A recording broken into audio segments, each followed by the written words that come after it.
Hello friends, welcome to competitive exams India Telugu channel. ఈరోజు మనం ఈ వీడియోలో పర్సంటేజెస్ టాపిక్ పైన పార్ట్ 3 వీడియో అనేది మనం డిస్కస్ చేసుకుంటున్నాం ఫ్రెండ్స్. ఈ వీడియోలో మనము మెయిన్స్ లెవెల్లో పర్సంటేజ్ టాపిక్ పైన మనకి ఎలాంటి మోడల్స్ వస్తాయో అలాంటి మోడల్స్ కొన్ని మనమైతే ఈ వీడియోలో డిస్కస్ చేసుకుందాం ఫ్రెండ్స్. సో లేట్ చేయకుండా మన వీడియో అనేది స్టార్ట్ చేద్దాము. సో ముందుగా first question friends. The ratio of the monthly salary of Amal and Vimal is 10:7. And that of the monthly salary of Divya and Raghav together is 25% more than the monthly salary of Vimal. Ratio of annual salary of Vimal is double the annual salary of Divya.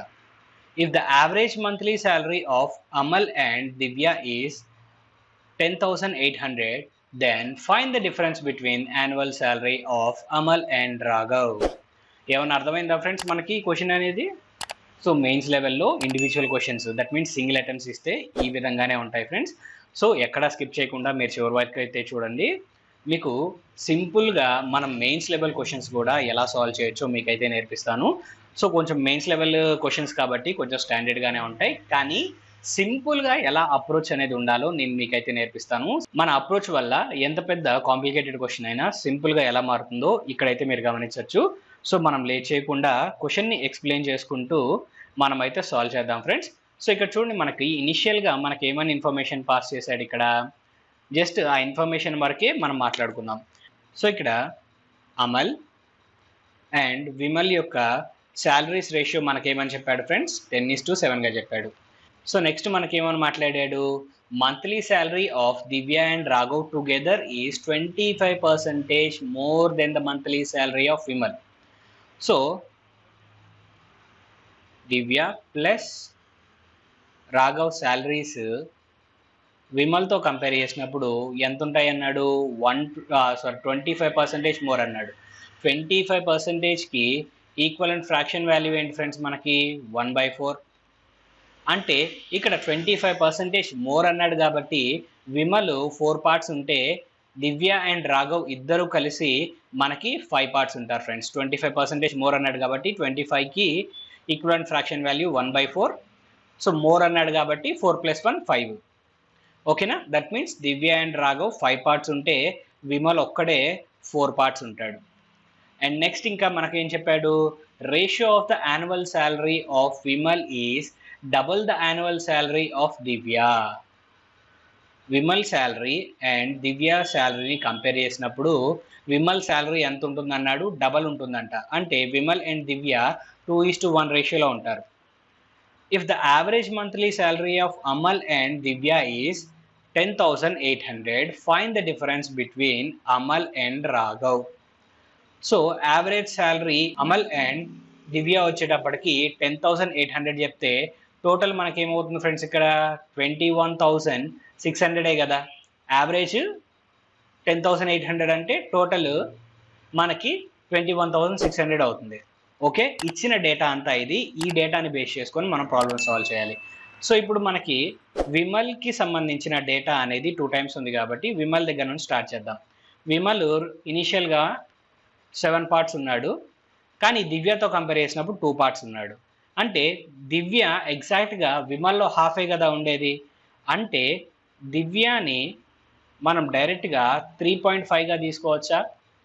ఎందుకని? Vimal 2 parts కదా, దివ్య 1 part. అంటే so Vimal 7 parts ఉంటే దివ్య 3.5 parts ఉంటుంది friends. ఎగ్జాక్ట్గా half ఉంటుంది. So Vimal 7 parts, దివ్య ఏమో 3.5 parts.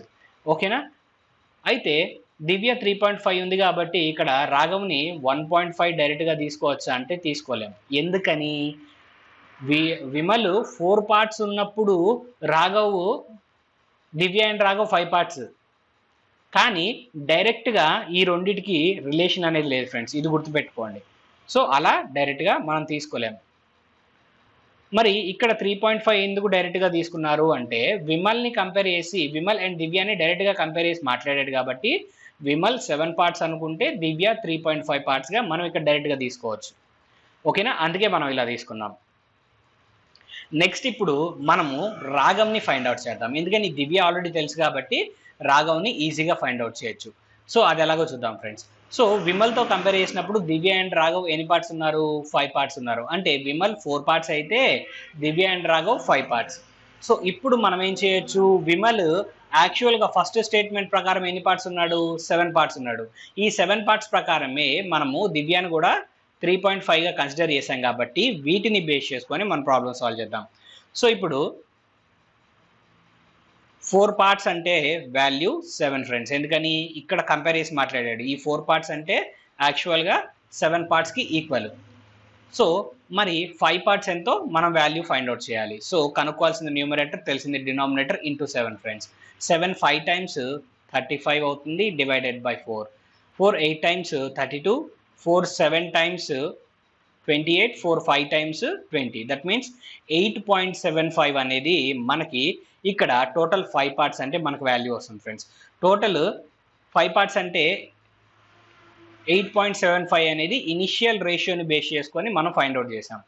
So అందులో మనకి ఇంకొకటి ఏం చెప్పాడు, మనకు అనుకున్నది ఏంటి, దివ్య 3.5 ఉంటుందని ఆల్రెడీ మనకు తెలుసు కదా.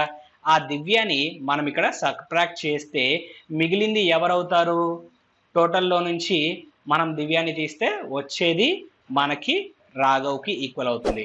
సో 8.75 మైనస్ 3.5 అంటే మనకి వాల్యూ ఎంత వస్తుంది ఫ్రెండ్స్? ఇక్కడ 5.25 వస్తుంది. అంటే రాఘవ్ ఇనిషియల్ రేషియోని బేస్ చేసుకొని కంపేర్ చేస్తే 5.25 ఉంటాడు. ఓకేనా? సో ఇప్పుడు రాఘవ్ కూడా తెలుసు కాబట్టి ఇప్పుడు మనం ఫైండ్ అవుట్ చేయాల్సింది ఏంటి ఫ్రెండ్స్? ఇక్కడ salary difference between Amal and Raghav. So Amal మనకి ఇనిషియల్ రేషియో ప్రకారం 10 పార్ట్స్ ఉన్నాడు. రాఘవ్ వచ్చేటప్పటికి 5.25 అని మనం అనుకున్నాం. ఈ రెండింటి మధ్య డిఫరెన్స్ కనుక్కోవాలి. ఈ రెండింటి మధ్య డిఫరెన్స్ కనుక్కోవడానికి మనకిచ్చిన హింట్ ఏంటి? అమల్ అండ్ దివ్య యావరేజ్ అనేది 10800. అమల్ 10 పార్ట్స్ అండ్ దివ్య వచ్చేటప్పటికి 3.5 పార్ట్స్.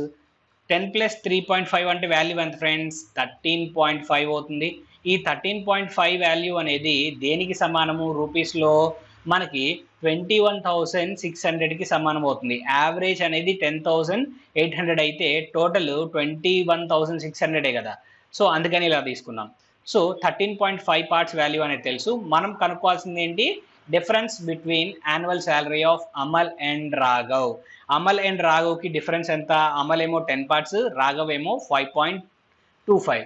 దట్ మీన్స్ ఈ రెండింటి మధ్య డిఫరెన్స్ ఎంత? 4.75 అవుతుంది. So difference between Amal and, so ఈ వాల్యూని సింప్లిఫై చేస్తే మనకు ఆన్సర్ వచ్చేస్తుంది ఫ్రెండ్స్. సో 13.50, 0 అండ్ ఇక్కడ 0 క్యాన్సిల్ అవుతుంది. న్యూమరేటర్ 2 డెసిమల్స్ తర్వాత పాయింట్ ఉంది కాబట్టి డినామినేటర్లో కూడా 2 డెసిమల్స్ తర్వాత పాయింట్ ఉంది. సో పాయింట్ని నెగ్లెక్ట్ చేసి సాల్వ్ చేస్తున్నాను, అది గమనించండి. అండ్ నెక్స్ట్ ఇక్కడ 5 2 times 10, 5 7 times 35, 5 9 times 45, 5 5 times మనకి 25 అవుతుంది. అండ్ అగైన్ 9 3 times 27 అండ్ అలానే 9 2 times 18, 9 4 times 36. దట్ మీన్స్ ఇక్కడ 240 వచ్చింది. అగైన్ 3 1 times 3, 8 times 24 కాబట్టి మనకి ఇక్కడ 95 into 80 చేస్తే మనకి ఇక్కడ difference between Amal and Raghav వస్తుంది. కానీ ఇక్కడ యాన్యువల్ శాలరీ అడిగాడు కాబట్టి ఆ వాల్యూని, అంటే వచ్చిన వాల్యూని ఇంటూ 12 చేయాలి. దట్ మీన్స్ 95 into 80 into 12 చేస్తే మనకి ఫైనల్ ఆన్సర్ అనేది వస్తుంది ఫ్రెండ్స్. మల్టిప్లై చేస్తే మనకు వచ్చే వాల్యూ ఎంత అంటే 91,200 అనేది మనకి ఇక్కడ వచ్చే వాల్యూ అవుతుంది ఫ్రెండ్స్. ఓకేనా? సో ఈ విధంగా అయితే ప్రాబ్లమ్ని సాల్వ్ చేయాల్సి ఉంటుంది. సో ఫస్ట్ టైం వినే వాళ్ళకి మనకైతే చాలా కన్ఫ్యూజింగ్గా ఉంటుంది ఫ్రెండ్స్, ఎందుకంటే ఇవి మెయిన్స్ లెవెల్ క్వశ్చన్స్. అంత సింపుల్గా అయితే మెయిన్స్లో ఇవ్వడు కదా. సో ఖచ్చితంగా మనమైతే ప్రాక్టీస్ చేయాలి అండ్ క్వశ్చన్ని అర్థం చేసుకోవాలి ఫ్రెండ్స్. క్వశ్చన్ అర్థం చేసుకోకుండా మనం ప్రాబ్లం అయితే సాల్వ్ చేయలేము. మెయిన్స్ స్టాండర్డ్ అంటే మనకి ఈ మాత్రం మెయింటైన్ చేస్తాడు. దట్టు పర్సంటేజ్ లాంటి టాపిక్స్ అయితే మనకి ఇంత కన్ఫ్యూజింగ్ గాను ఇంత కాంప్లికేటెడ్ గాను మనకైతే అనిపిస్తుంది. ప్రాక్టీస్ చేస్తే అంత ఇబ్బంది అయితే ఏం లేదు ఫ్రెండ్స్. సో జాగ్రత్తగా సాల్వ్ చేయండి, ఎక్కడా స్కిప్ చేయకుండా మీరు చివరి వరకు చూడండి, మీకు కాన్సెప్ట్ అనేది అర్థమవుతుంది. ఏ స్టాండర్డ్లో మనం ప్రిపేర్ అవ్వాలో కూడా మీకు అర్థమవుతుంది ఫ్రెండ్స్ మెయిన్స్కి. సో నెక్స్ట్ క్వశ్చన్కి మనమైతే మూవ్ ఆన్ అవుదాము.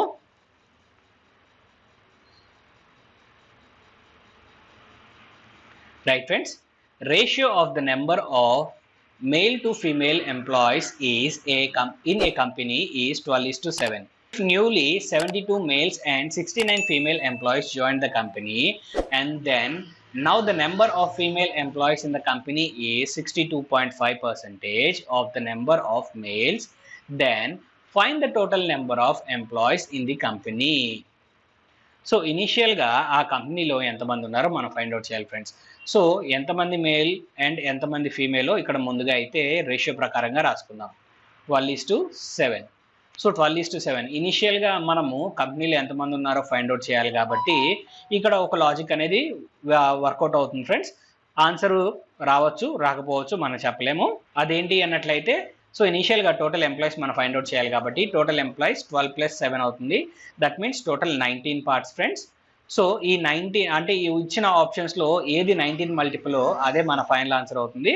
సో ప్రతి నెంబర్ని మనం 19తో అయితే డివైడ్ చేసి చూస్తాము. ఓన్లీ ఒక ఆప్షన్ ఉంటే మాత్రమే అది మన ఫైనల్ ఆన్సర్ అవుతుంది. ఇన్ కేసు 2 ఆప్షన్స్ ఉంటే ఇప్పుడు ఖచ్చితంగా ఇప్పుడు మనం చెప్తున్న విధంగా అయితే సాల్వ్ చేయాల్సి ఉంటుంది. సో ఇక్కడ చూడండి ఇనీషియల్గా మనకి మేల్ అండ్ ఫీమేల్ క్యాండిడేట్స్ 12:7 రేషియోలో ఉన్నాడు. 72 males and 69 females add on అయ్యారు. సో ఇనీషియల్గా ఎంతమంది ఉన్నారో తెలియదు కాబట్టి ఇనీషియల్గా ఉన్న వాల్యూని 12x అనుకుంటున్నాను మేల్ క్యాండిడేట్స్ని. సో 12x + 72 మేల్ మనకి యాడ్ ఆన్ అయ్యారు. అండ్ నెక్స్ట్ ఫీమేల్స్ 7x ఉన్నారు అనుకుందాము అండ్ ఫీమేల్స్ కొత్తగా 69 వచ్చారు. వీళ్ళు రావడం వల్ల మనకి ఏమని మాట్లాడాడు, ఫీమేల్స్ మేల్స్తో కంపేర్ చేసినప్పుడు ఎంత పర్సంటేజ్ అన్నాడు ఫ్రెండ్స్, 62.5% అన్నాడు. 62.5%కి ఈక్వలెంట్ ఫ్రాక్షన్ వాల్యూ ఏంటి ఫ్రెండ్స్ మనకి 5/8. ఇనీషియల్గా ఫస్ట్ క్లాస్లో చెప్పాను fraction to percentage to fraction values నేర్చుకుంటే కాన్సెప్ట్ అనేది ఈజీగా సాల్వ్ చేయొచ్చు, లేకపోతే కష్టం అవుతుంది అని చెప్పేసి. సో మనకి ఇక్కడ 62.5% అంటే 5/8 కాబట్టి మనకి క్వశ్చన్లో ఇచ్చిన ఇన్ఫర్మేషన్ ఏంటి, ఫీమేల్స్ 62.5% ఉన్నారు. 62.5% అంటే ఎన్ని పార్ట్స్కి ఈక్వల్, 5 పార్ట్స్కి ఈక్వల్. ఎవరితో కంపేర్ చేశాడు, మేల్స్తో కంపేర్ చేశాడు. దట్ మీన్స్ మేల్స్ ఎంతమంది ఇక్కడ 8 అంటే 5:8గా అయితే మనకి ఫీమేల్ టు మేల్ అనేది ఉంటుంది ఫ్రెండ్స్. సో 8/5 అనేది మనకి ఇక్కడ వచ్చే ఫైనల్ వాల్యూ అవుతుంది. ఓకేనా, ఇప్పుడు దీన్ని సింప్లిఫై చేస్తే మనకి ఫైనల్ ఆన్సర్ అయితే వచ్చేస్తుంది ఫ్రెండ్స్. సో ఒకసారి ఇక్కడ సింప్లిఫై చేయడానికి ట్రై చేద్దాం. 4 2 టైమ్స్ క్యాన్సిల్ అవుతుంది, 4 18 టైమ్స్ ఇక్కడ క్యాన్సిల్ అవుతుంది, 4 3 టైమ్స్ ఇక్కడ క్యాన్సిల్ అవుతుంది ఫ్రెండ్స్. సో ఇప్పుడు క్రాస్ మల్టిప్లై చేద్దాం. 5 × 3 అంటే మనకు వాల్యూ ఎంత వస్తుంది ఫ్రెండ్స్, 15. దట్ మీన్స్ 15x వస్తుంది. 18 × 5 అంటే మనకి 90 విచ్ ఈస్ ఈక్వల్ టు 7 × 2 అంటే మనకి 14x ప్లస్ 69 × 2 అన్నట్లయితే మనకి 138 వస్తుంది. So 14x left hand side వస్తే మైనస్ అవుతుంది కాబట్టి 15 - 14 అంటే x వస్తుంది. ప్లస్ 90 రైట్ హ్యాండ్ సైడ్ వెళ్తే -90 కాబట్టి 138 - 90 మనం చేయాలి. సో 138 - 90 చేస్తే మనకు వచ్చే వాల్యూ ఎంత, 48 వస్తుంది. That means x equal to మనకి 48 వచ్చింది. అంటే ఇప్పుడు మనకు కావాల్సింది ఏంటి, total strength. So total strength మనం ఏమనుకున్నాం ఫ్రెండ్స్, ఇక్కడ 12+7 టోటల్ 19 పార్ట్స్ అనుకున్నాం కదా.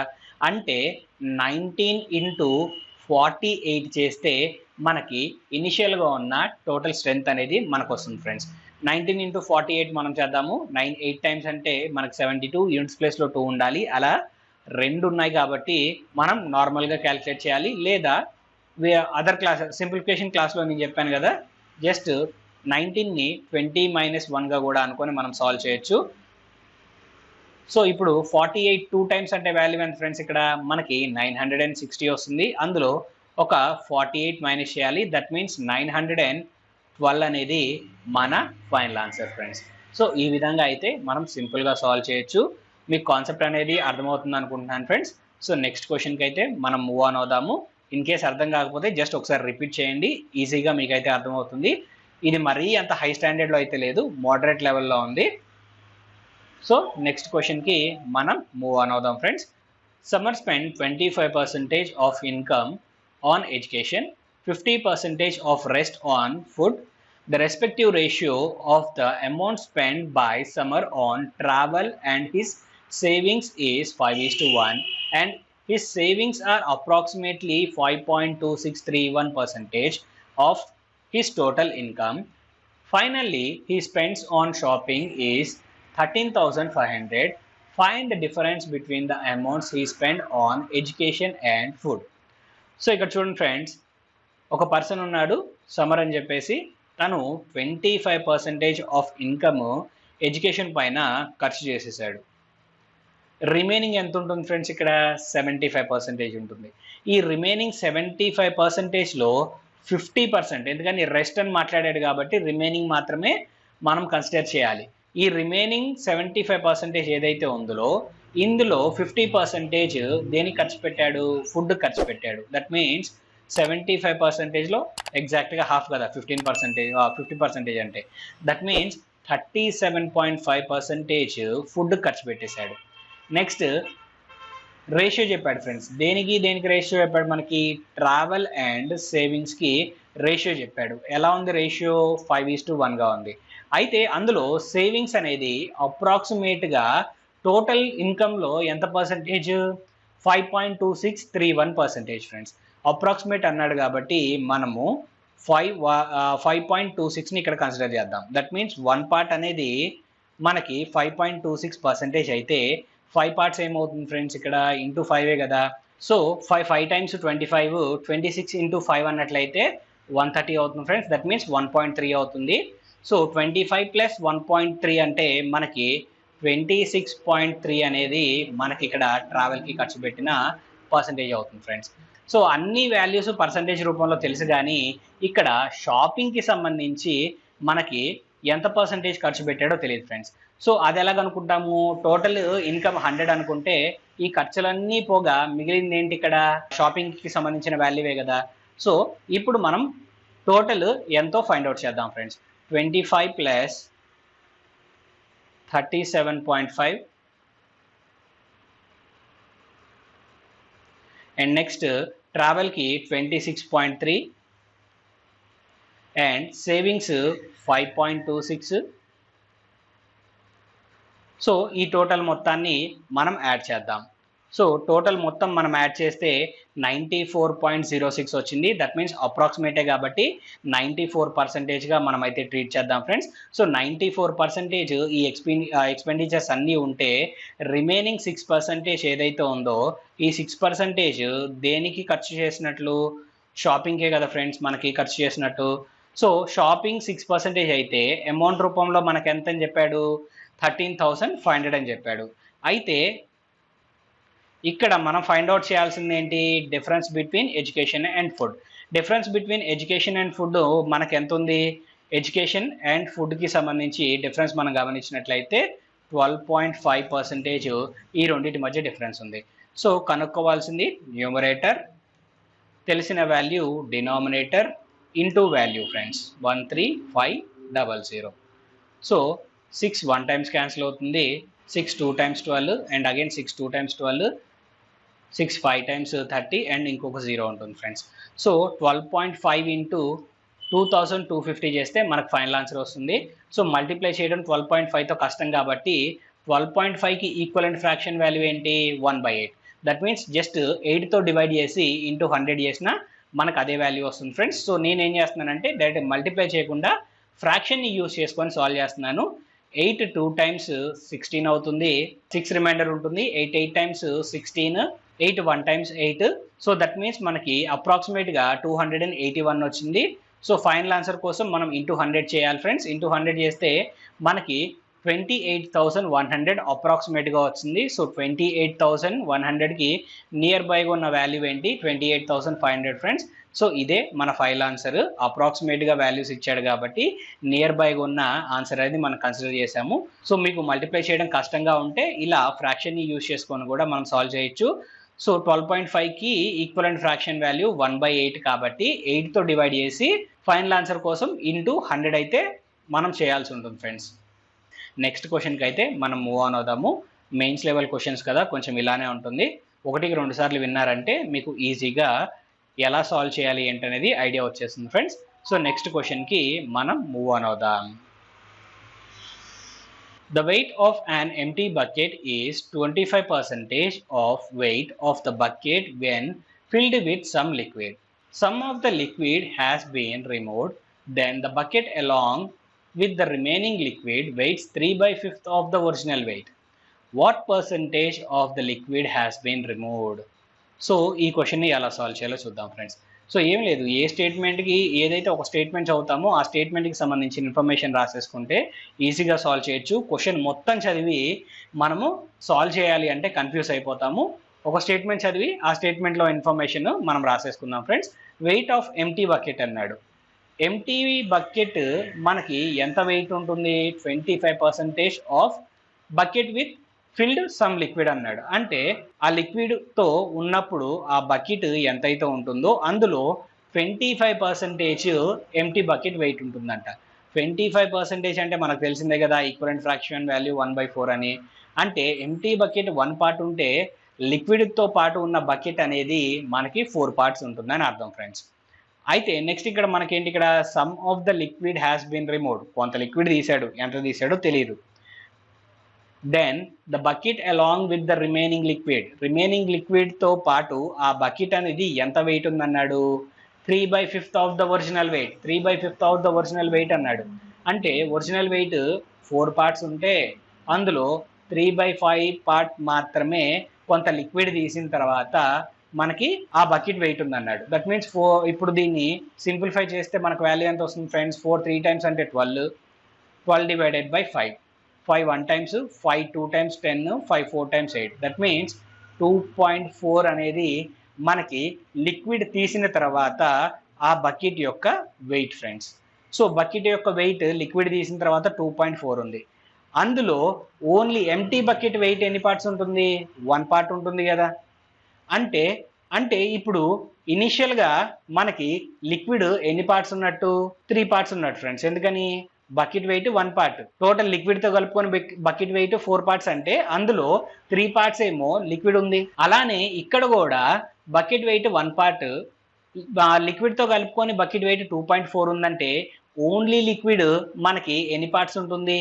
1.4 పార్ట్సే కదా. నేను జస్ట్ మనకు అర్థం కావడం కోసం LIT లీటర్స్లో అని రాస్తున్నాను, ఊరికే జస్ట్ మనకు కన్ఫ్యూజ్ అవ్వకుండా ఉండటం కోసం. దట్ మీన్స్ ఇనీషియల్గా ఉన్న లిక్విడ్ 3 పార్ట్స్ అయితే కొంత లిక్విడ్ తీసిన తర్వాత ఉన్నది 1.4 ఫ్రెండ్స్. ఇక్కడ ఏమడుగుతున్నాడు? ఎంత ఉంది అని అడగట్లేదు, ఎంత వెళ్ళిపోయింది అని అడిగాడు. సో 3.3కి 1.4కి డిఫరెన్స్ ఎంత? 1.6. ఈ 1.6ఏ కదా మనకి రిమూవ్ చేసింది. సో తీసిందేమో 1.6 అండ్ ఇనిషియల్గా ఉన్నదేమో మనకి 3 లీటర్స్ అనుకుందాం. మనకు ఫైనల్ ఆన్సర్ పర్సంటేజ్ రూపంలో కావాలి కాబట్టి ఇంటూ మనం 100 చేద్దాం ఫ్రెండ్స్. డెసిమల్ అండ్ అలానే ఒక 0 క్యాన్సిల్ అయిపోతుంది. 16 × 10 అంటే మనకి 160 అవుతుంది. 160 divided by 3 friends. 3 1 times 3, 3 5 times 15, again 3 3 times 9 and 1/3. So ఎంత పర్సంటేజ్ మనకి లిక్విడ్ అనేది తీశాడు అంటే 53.33% అనేది మనకి లిక్విడ్ అనేది బకెట్లోంచి తీశారు ఫ్రెండ్స్. జస్ట్ ఇక్కడ క్వశ్చన్ డైరెక్ట్గా చదువుకుంటూ వెళ్తే ఏం అర్థం కాదు. క్వశ్చన్ని మనం ఏం చేస్తున్నాము? డీకోడ్ చేసుకుంటూ వెళ్తున్నాం ఫ్రెండ్స్. అలా డీకోడ్ చేసుకుంటూ వెళ్తే సింపుల్గా ఆన్సర్ అనేది వస్తుంది. ఇన్ కేస్ అలా రాసుకోవడం మీకు తెలియపోయినట్లయితే చాలా కష్టంగా అవుతుంది. మెయిన్స్ లెవెల్ క్వశ్చన్స్ కదా, ఇలానే ఉంటాయి. సో కంగారు పడద్దు. సో నెక్స్ట్ క్వశ్చన్కి మనం మూవ్ ఆన్ అవుదాం. The price of sugar increased by 32%. A family reduces its consumption so that the expenditure of the sugar is up only by 10%. If the total consumption of the sugar before the price rise was 10 kg per month, then the consumption of sugar per month at present is. So ఇక్కడ మనము ఎన్ని kgs sugar at present వాడుతున్నారో మనం find out చేయాలి friends. Sugar 32% rate పెరిగింది, అందుకని consumption అనేది తగ్గించారు. కానీ ఎక్స్పెండిచర్ అనేది షుగర్ పైన పెంచినట్లయితే వారు ప్రెసెంట్ ఎన్ని కేజెస్ పర్ మంత్ షుగర్ అనేది వాడుతున్నారో మనం ఫైండ్ అవుట్ చేయాలి ఫ్రెండ్స్. చాలా సింపుల్ క్వశ్చన్ ఇది. చదివేటప్పుడు కన్ఫ్యూజ్ అయిపోయి మనం ఎగ్జామ్ టెన్షన్లో మిస్ చేస్తాం తప్ప ఇది చాలా సింపుల్ క్వశ్చన్ ఫ్రెండ్స్. అది ఎలానో ఒకసారి నేను ఎక్స్ప్లెయిన్ చేస్తా వినండి. సో ఫర్ ఎగ్జాంపుల్ ఇనీషియల్గా మీ దగ్గర 100 రూపీస్ ఉన్నాయి. 100 రూపీస్కి తీసుకొని మీరు షాప్కి వెళ్తే 10 కేజీ షుగర్ వచ్చేది ఇనీషియల్గా. అయితే ఇప్పుడు షాప్ కీపర్ ఏమని చెప్పాడు?